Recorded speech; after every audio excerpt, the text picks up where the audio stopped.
Good afternoon, everybody. This is a special edition of the Past Fall Show, a little bit after 6 p.m. on the 24th day of January 2018. Just a reminder, if you want to be part of the program, you could call in as long as I'm able to find my phone, but if not, maybe you can't.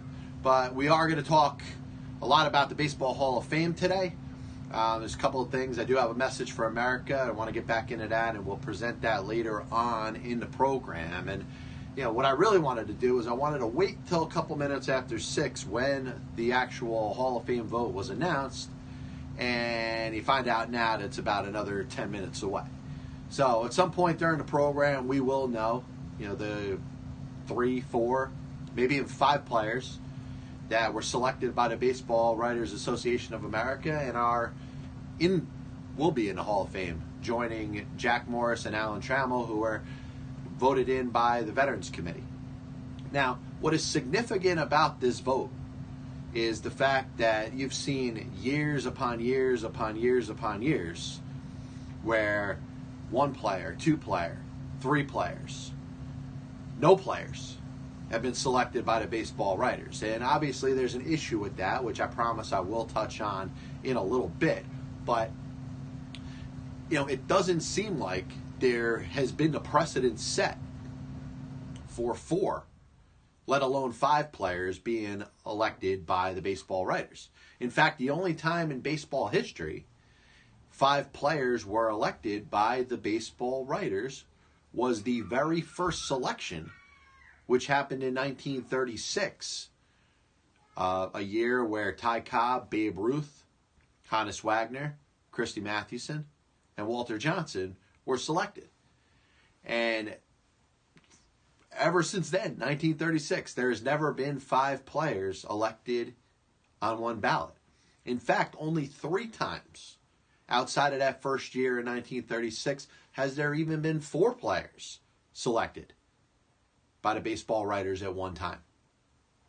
Most recently was 2015 when Randy Johnson, Pedro Martinez, John Smoltz, and Craig Biggio were elected. Prior to that, it wasn't until 1955 where Joe DiMaggio, Ted Lyons, Dazzy Vance, and Gabby Harnett were selected. And then prior to that was 1947 when the likes of Carl Hubble, Frankie Frisch, Mickey Cochran, and Lefty Grove were selected. So what has the opportunity to happen this year, at the very least, would have happened just 4 other times in the entire history of the Baseball Writers Association of America and a Hall of Fame vote. So there's a chance, and if you look at the trackers, not Mr. Tibbs, Ryan Thibodeau on Twitter, does a very good account. He's got a whole team of people working for him that he's able to calculate every single writer's vote. But I do want to get into one thing. All these votes were supposed to be released prior to the selection. They haven't been. You're still looking at about, maybe, if we're lucky, 60%. So you're looking at 40% of the baseball writers who have not even released their ballots. This was supposed to make the process easier. When we were trying to figure out, instead of having this announcement of, what, we'll find out, hey, this person got in, this person didn't. The baseball had set up a series of rules for its writers and has certainly changed the process for the better. And I do think over the next several years, you will see more players selected at one time. But up to this point, it hasn't happened very much. But as we wait for the actual announcement of which players were selected this year. And if you follow Pielli's picks a couple weeks ago, we talked about the number that I set at 4. I thought there would be 4 this year. I thought Trevor Hoffman would end up falling just a little bit short. But I did predict that Jim Thome, Chipper Jones, and, of course, Vladimir Guerrero and Edgar Martinez would make it this year. Part of it is obviously the campaign that's been put out there to get Edgar Martinez in based off of his on-base percentage and slugging percentage. And I do think his numbers end up, making it. Obviously, people are against it in regards to him being a designated hitter for the majority of his career. Vladimir Guerrero should have made it last year. And you got, of course, two first-timers who shouldn't have any issue. Jim Thome hit 612 home runs. I mean, how do you not put that person in a Hall of Fame? And Chipper Jones was one of the greatest switch hitters that this game has ever seen. I mean, you can really put him up with the likes of Mickey Mantle and Eddie Murray. And who else was a switch hitter that was more of a dominant player and played as long and has as much success as Chipper Jones did? I mean, I would put Murray and Mantle, of course, ahead of him, but who else would be even involved in the discussion?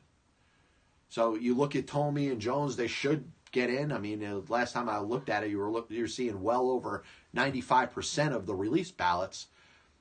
And then you got Edgar Martinez, who I think because of the campaigns that have been put out this year, a lot of it by people are in the sabermetrics community. They've helped out. I think Martinez is going to have a big jump, and he's going to end up getting in. Vlad Guerrero. It was a shock that he didn't make it in last year. So the only one that's in question, because there is a chance that there could be 5 this year, would be Trevor Hoffman. And I would predict he's going to be somewhere around the same 74% he got last year.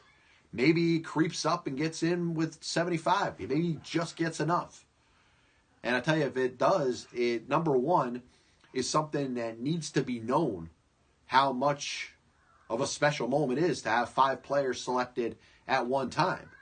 And my question is going to be, is it going to open the floodgates to the next series of years where we may see several more players be selected at the same time? We're going to discuss that later. We'll discuss next year's ballot as soon as we figure out who was put in this year. But if you listen to my show, you know the issues that I have with baseball's Hall of Fame.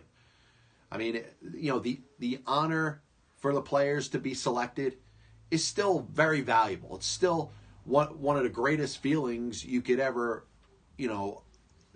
put on somebody, to be honored as the top 1% of the slightly less than 19,000 who have ever played in the major leagues.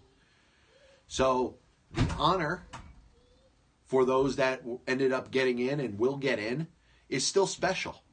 But the Hall of Fame process in regards to Major League Baseball is still a joke. And I know they'll have their moment today. Jeff Idelson, who's been on the show, he's the Hall of Fame president. Great guy, does a great job. And let's be honest, the voting is not up to him. So I can't put any of the blame on Jeff Idelson. He's not the one that's, he's not one of the 500-something writers that are responsible for putting these players in.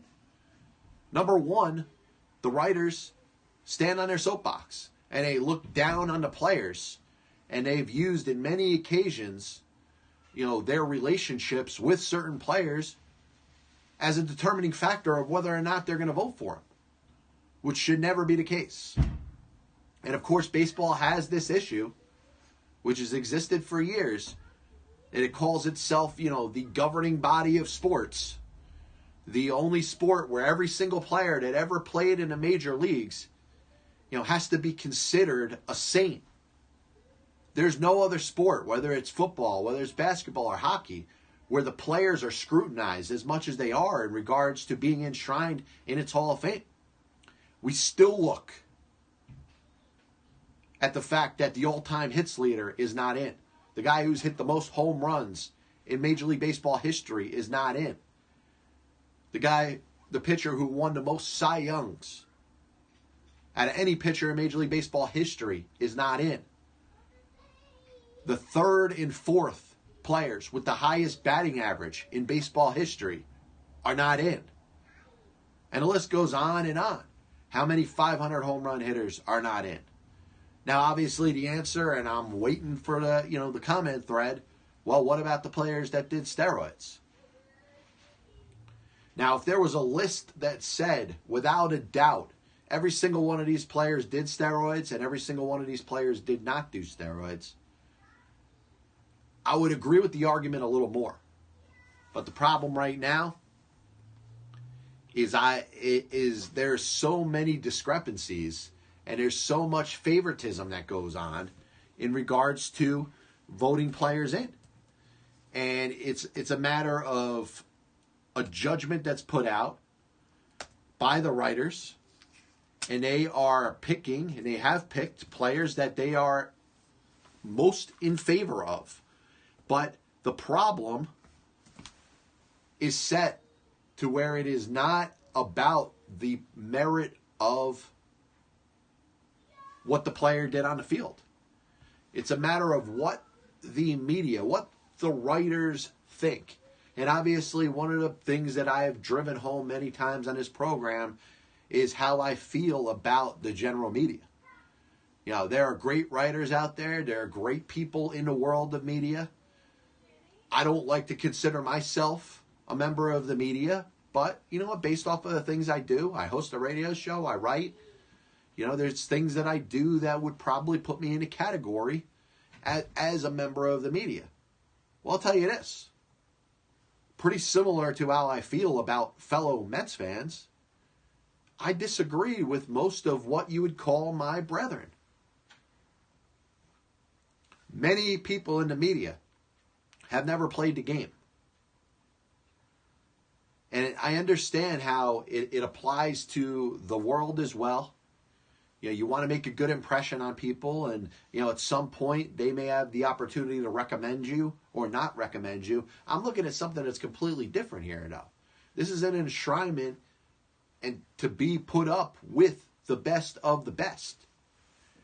And you either earned it on the field based off of your numbers, or you didn't. Baseball has instituted this quote-unquote character clause, which has so many flaws to it, it's unbelievable. It's essentially taken what should be black and white. It should be yes or no.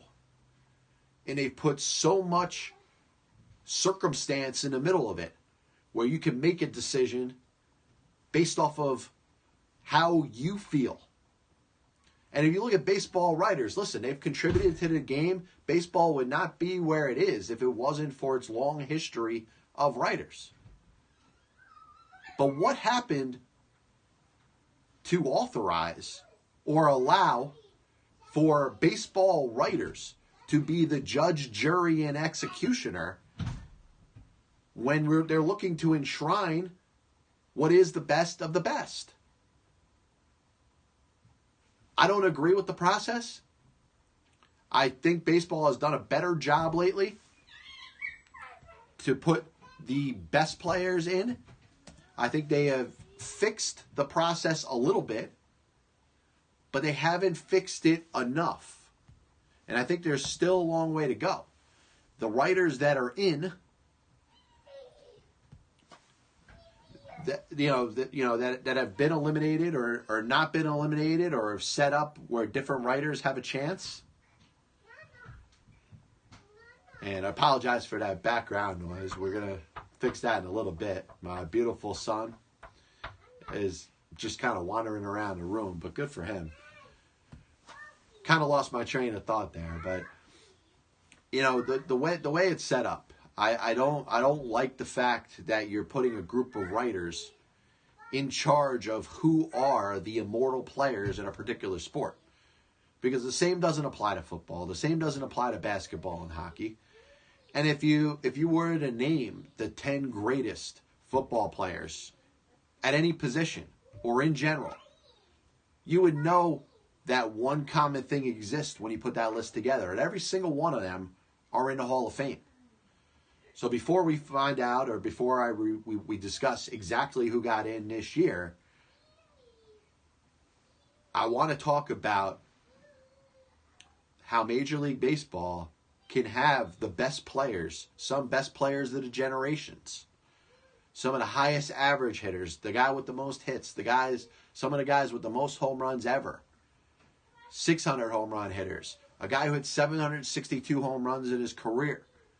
Whether he's a nice guy or not, that belongs in the Hall of Fame as a player. But if you're going to not put the best of the best in the Hall of Fame, what you need to do is you need to go to the Cooperstown Museum and make sure that every single thing that's in the Hall of Fame that acknowledges anything that they did. Let's say Barry Bonds, 756th home run. Pete Rose, 4,191st hit. Anything that's going to show that these guys are the best of the best needs to be taken out of the museum whatsoever. Because if the players, according to the writers, which you've set the criteria in exactly how these players are going to be voted in or not voted in, if they're not good enough, according to your character clause, their existence should not be in a Hall of Fame. And I know that's a little bit harsh. But one day, if Barry Bonds is elected, then the stuff that showed what he accomplished and the reasons that are going to be written on the Hall of Fame plaque should be in the museum. But if it's not, it'll only be because they haven't been elected into the Hall of Fame. And we are waiting very patiently for the announcement. And we're going to find out. It looks like we'll find out that it is definitely Jim Thome, which we're not surprised. And this year is going to see, and I'd hate to see this article only talk about Jim Thome. It would be hilarious. Yeah, of course. Thank God for that Philly Inquirer. Sports don't exist in any other city but Philadelphia. So anything that doesn't pertain to Philadelphia, God forbid the Philadelphia Inquirer would include it.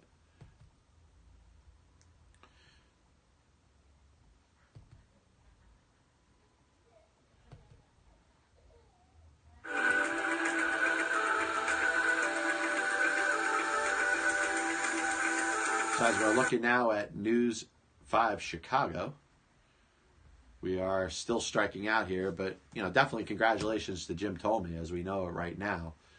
And I wish I kind of had the TV next to me because it'd be a little bit easier to do. But my points about this, they are pretty strong. But if you're looking at some of the best players ever, you're going to take advantage of what they've accomplished and what they have done.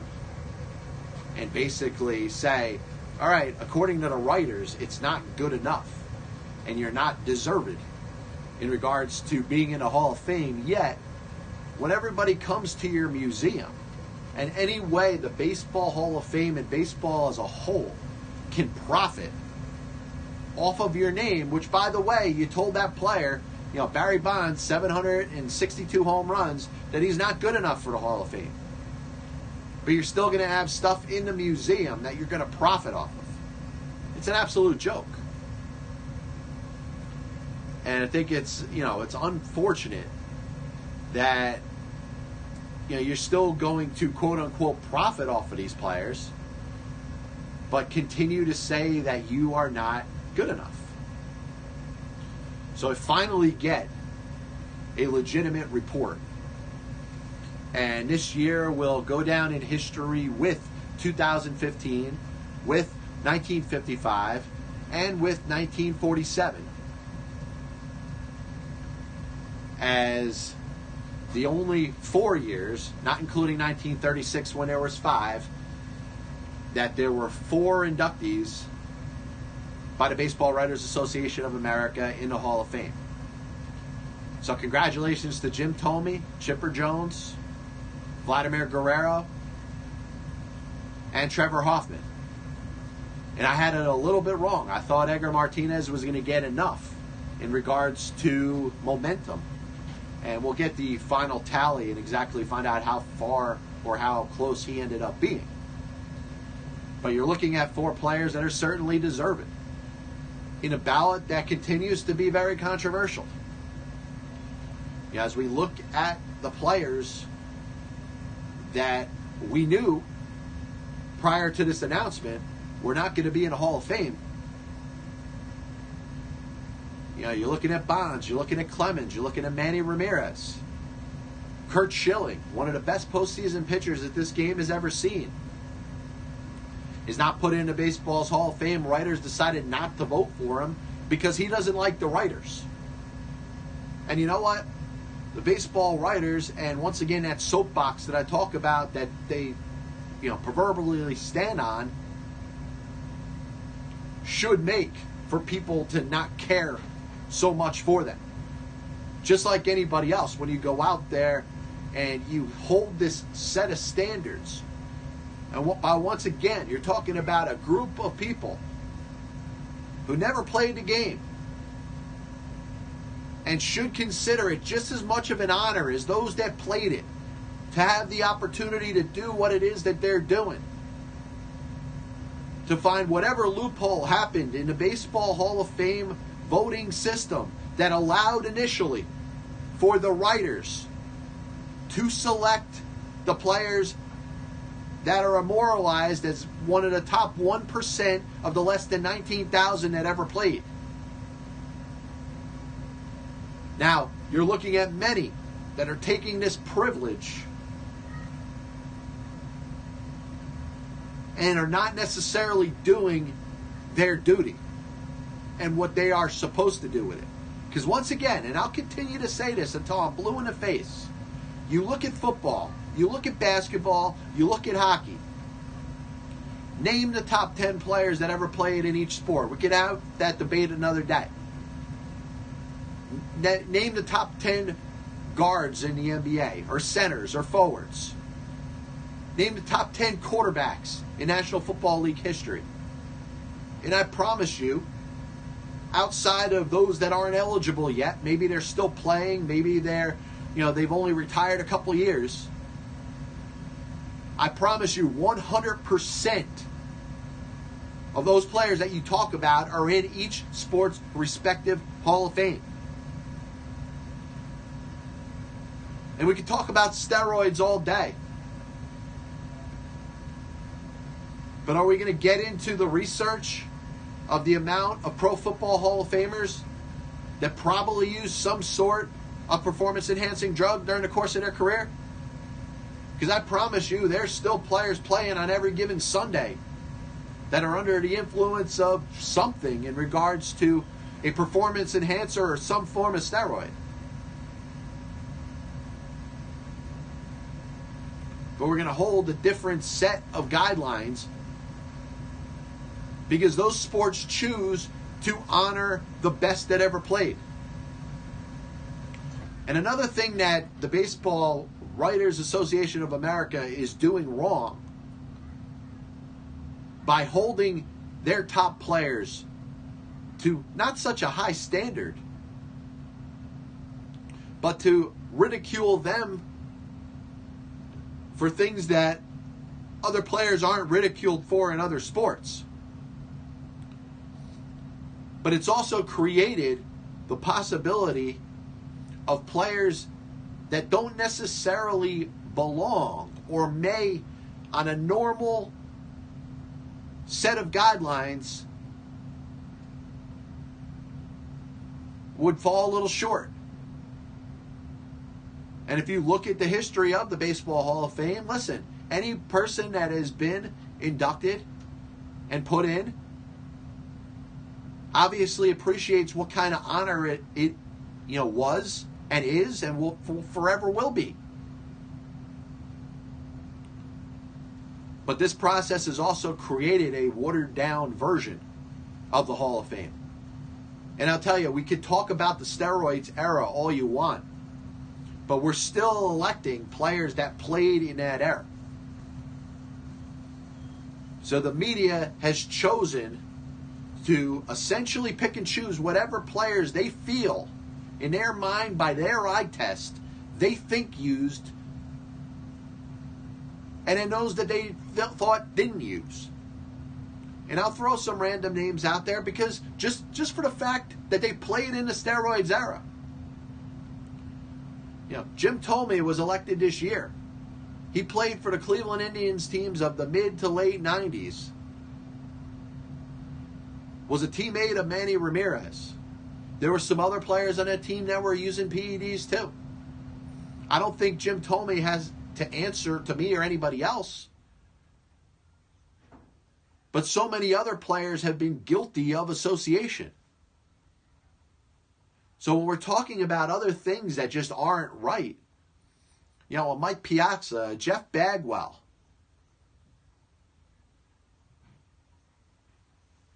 were guys that were viewed by some in the media of having possibly used.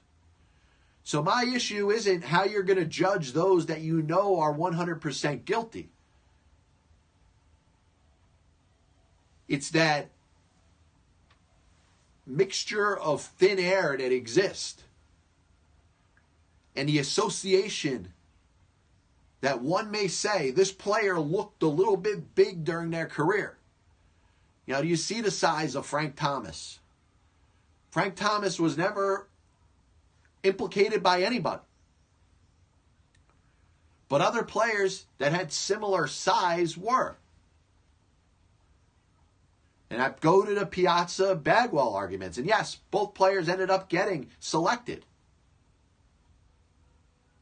But there was many that held a grudge over them. They said that they looked like players they used, without necessarily having any evidence. As we hit the halfway point here on the Pass Ball Show. Once again, reintroduction coming. John Pielli with you. It's about 6:30 on the 24th of January. Talking about the Baseball Hall of Fame. And I tell you, you got players that somebody may look at and say, maybe they did, maybe they didn't. The issue with steroids was screwed up by everybody. Obviously, the onus is on the players that chose to do it. Major League Baseball enabled it, though. Bud Selig may have done a lot of other good things for baseball, but he did a lousy job overseeing the steroids era without doing anything about it. You may want to say years later, he put the first drug policy in there, he got the Players Association to agree with it. That's fine. If you want to say overall Bud Selig did more good than bad, I don't have an issue with that either. The problem that I have is he, by association, by presiding over the game where steroids were running rampant, he allowed for this to happen. There was no voice out of the commissioner's office when Mark McGwire and Sammy Sosa were breaking home run records left and right. When Barry Bonds was hitting number 73. There was very little that was said out of the commissioner's office. So you look at a time where a lot of people were to blame for the use of performance-enhancing drugs. If you want to talk about things that are allowed, or there's no penalty for doing something wrong, or there's no way to tell if one did something wrong, anybody that's listening or watching right now, if they have a chance to do something that's devious because they know that, number one, their employer, number two, a very good amount of the general public, and number three, there's no repercussions for what they're doing, I think you may think about doing it too. And I'm not talking about just steroids. I'm talking about anything devious that's not criminal. Which, by the way, unless you're running a drug ring in regards to selling and distributing steroids throughout the country,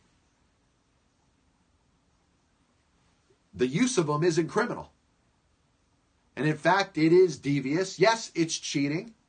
We could talk about the other side of it for all those players that didn't get to the major leagues and lost jobs to players that used performance-enhancing drugs to get there. Players that were good that decided not to and ended up not looking as good as some of those that did. You know, the Will Clark versus Rafael Palmeiro argument. They're both pretty darn good players. Will Clark supposedly was clean. He had a normal career. Ended up retiring after the 2001 season. Rafael Palmeiro seemed to get better into his late 30s because of the enhancements that he had. So if you want to talk about how it isn't fair, sure. But life isn't fair. But I'll tell you, the majority of the people that are listening, and I'm not talking about injecting drugs in your body. I'm talking about doing something devious that would give you an advantage in your workplace or anywhere similar. The majority of you, I would say more than 50%, would do it. And you know what? Out of that next, whatever, less than 50%, there's a lot of you that would say that you wouldn't, but if the opportunity presented itself, you probably would. Once again, baseball. Players that hold all types of records, best players of the entire generation that I grew up watching, are held out of the Hall of Fame. But the best players in football, the best players in basketball, the best players in hockey get right into the Hall of Fame. And you know what? They're not scrutinized the same way. Nobody gets into the personal lives of top NFL players. Yes, stories come out, Page 6 blows up, it's brought up in media discussions, but nothing like that will ever be held against the other athletes in other sports in regards to putting them in a Hall of Fame. And I wish you could just snap your fingers, get a list of Pro Football Hall of Famers that use steroids. And then probably with the same snap of fingers, you can find out the handful of players that use performance-enhancing drugs that are in baseball's Hall of Fame. Yet the baseball writers are continuing to be the heroes. They're saving the game. Whether you want to acknowledge it or not, Barry Bonds hit 762 home runs. You can't ever take them away. He could have injected himself